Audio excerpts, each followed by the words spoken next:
Well, hello again, YouTube. I've picked quite a salubrious location for this first video after my short sabbatical, or not so short sabbatical. So let's ride away from this detritus and let me talk to you about why I've been away, why I've decided to quit the long course, why I'm 8 kilos heavier than I was this time last year, and I'm really good with that, and why I haven't got a mountain bike anymore.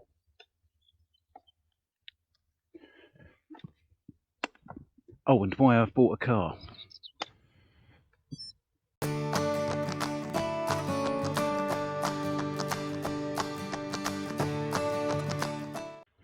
So, right, let me first talk about why there's been no video output over the past several months.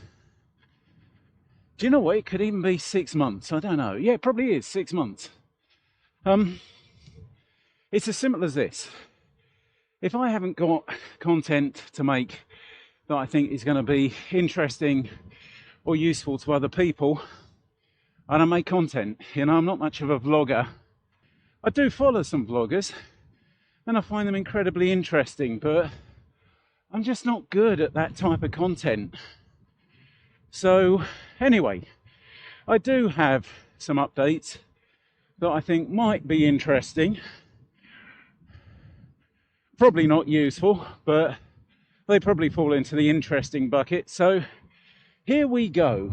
Now, having got myself down to 85 kilos last year and been very proud of that, over winter I consciously backed off of the shall I say militant calorie regimen I'd put myself on and just decided to let my body give me a steer on what's a natural healthy weight for me, and then just keep myself at a weight that keeps me looking okay, feeling okay, getting into my kit, and yeah, just generally feeling good about life.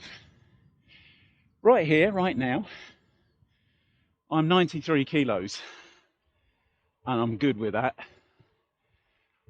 I find that the 85 sort of bracket, 85 and below, that's where I'm really sort of coming down on myself, making myself avoid things that I would normally want to eat, even after a long hard workout. And you know, it feels like work. Whereas this sort of like where my body said to me, go on mate, 93, well actually it's a bracket. 90 to 95 is kind of the window I'm maintaining, and that, like I say, that just feels right. And if I'm honest, I don't think I look too bad. The kit still fits. It's all a little bit more aero. That's probably a good thing. You know, I'm at a weight that's not too heavy for any of my equipment. Been there, done that. And at a weight where if I go up a hill, I probably know about it a bit more than I did this time last year. Want it? But I still get up it fine. So there we are. That's the big update. Now, when I think about the body weight I am now, this is almost exactly the weight I was when I raced my last official Ironman event, which was Ironman Exmoor 70.3, the infamous Wimbleball course, if anyone ever did that. I talk in the past tense because I think that Ironman have withdrawn from that race. I don't think it's part of their calendar anymore. Somebody told me it's because the race was too hard, and it put a lot of pros off because it was early in the season and almost not an opportunity to race, more an opportunity to get injured. So yeah, so it was almost exactly this weight when I raced that race. And with hindsight, when I set out on the journey to lose weight, my initial goal was 95 kilos. So, you know, kind of what I've done is overshot and corrected. The other update I think I wanted to share is that over the off season, I've made a conscious decision that I'm finished with the long course. So by that, I mean, you know, I couldn't see me wanting to do another Ironman or half Ironman. Now, what made that decision for me was probably reflecting on the last race I did last year, which was a local sprint triathlon, the Blackwater Triathlon, organised by a local tri club, 750 pool swim, 28k bike and a 5k run. And obviously, you know, pool swim, no iconic castle lake or anything like that. A bike course that was semi-rural, all right, nothing to write home about. And a run that was fun because it was around a local park with a promenade down by the water, and nice enough. But what made that race for me was kind of the intangibles. Things like, and this is going to sound so shallow, really nice quality number stickers for your bike. Ones you know that are going to be on there at the end of the race. And feels like somebody's put a bit of effort into organising them. A half decent lump of tin. But more than that, it was the atmosphere. It was just really well organised, really well marshalled.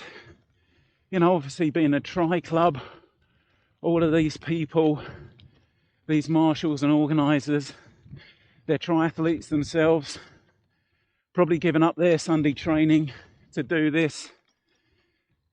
And it was just a really good vibe. And I got out of that what I want to get out of my racing. That sort of little buzz of race day morning, getting into transition, getting set up, getting in the water, you know, swimming as bad as I always swim, pool or lake, getting out on the bike, hoping you don't get a puncture, but just then getting out on the run and being a park location on a Sunday morning. The support was great. I got everything out of that I'd get out of an Ironman. And don't get me wrong, I think if you are just beginning your triathlon journey, you probably will want to, at some point, do a race that lands you a lump of tin that you probably want to frame on the wall, a finisher's t-shirt you proudly strut around the gym in, and possibly even a tattoo. And I've got all those things, and I don't feel I need to keep doing them. But what I do want is I do want that race day feeling. And I can get that from a sprint triathlon as much as from an Ironman. There are some practical considerations as well. I mean, you know, just think about the cost. That local tri was 50-ish quid. Now, you know that some of that's organisation costs, but you know also that that is going to support a local tri club. More power to them. Contrast that with, you know, one of the big headline events organised by the bigger players, with marshals that have been paid to stand there. They're not doing it because it's supporting their club and supporting the sport. Okay, you get nice locations, but you know, even for the Beaver triathlon, that was about 80 miles from home, and I had to get a hotel for the night, lose me Saturday with travel. It's a pain in the arse. Whereas, you know, the local triathlon, I woke up in the morning, bowl of porridge for breakfast, and bolted the bike to the car, and away I went. Had me race, had me fun, got me medal, came home, and still had most of Sunday. That to me is kind of where I'm at. That, you know, just being comfortable with where I am, who I am, and what I'm doing, and not doing any of this. Do you know what? If I did another Ironman, I'd probably be doing it to impress other people. And like I've just said, I'm not about that. So there you are, the 10,000 foot view of what's going on with the Improbable Ironman. Now, obviously, this doesn't mean I'm going to stop making content. But what I will commit to you is I will only make content when I've got content worth making. So if you are subscribed, and like I said before, I genuinely appreciate that. Please don't unsubscribe because you think I'm shutting this down. I'm not. In fact, I'm possibly growing my YouTube presence. Over winter, I rediscovered one of my genuine passions. Now, as much as I am, I suppose you'd call me an athlete, I would. As much as I'm into my sport, my triathlon, my cycling and running and all that, I've always been a petrol head. But over the last, shall we say, decade, I've been snagged up by just buying brand new cars on these perpetual contract plans. And I had a bit of an awakening in November last year. The dealer was talking to me about a new car. And I thought, much like I did with the whole Ironman thing, I thought, is this really what I want? I've always been somebody who wants to be on the tools with a car. And you don't get any of that with a new car. You know, they're soulless. Sorry, but they are. And so it kind of backfired on them, because rather than prompting me to sign my life away for another 3 years, I paid up what was left on the balance of the PCP thing to get out of it, handed them back a practically new SUV, and I went out and bought myself a 15-year-old Mini Cooper. And it's temperamental. It's a car I can see myself spending most weekends under at some point, and I love it. I fucking love that car. So yeah, I've started another channel all about looking after an older car like that, or any car for that matter, if like me, you're, I think the term is shade tree mechanic. You know, you've got no workshop. So if you do have any sort of leaning towards petrol hedonism, if that's the thing, I'd appreciate you checking out No Workshop, No Problem, which is the other channel. Now, that does not mean that the Improbable Ironman channel goes away.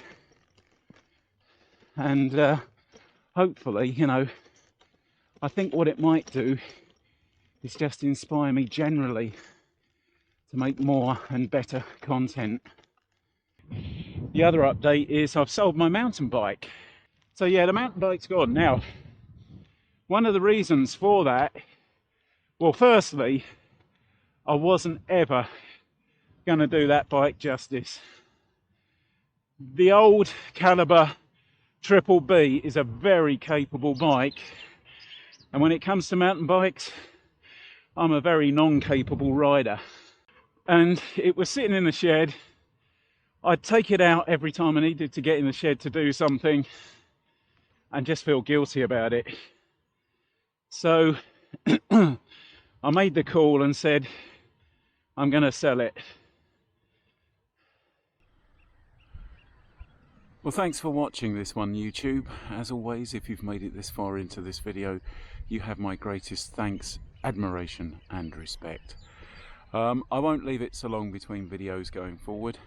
I've got a couple of other interesting things hopefully coming up that I want to make a video on. But thanks for your time today, and I really do appreciate it. And like I said, if you are subscribed, please don't give it up, because I'm not giving this up, even though I'm doing other things on YouTube hopefully as well.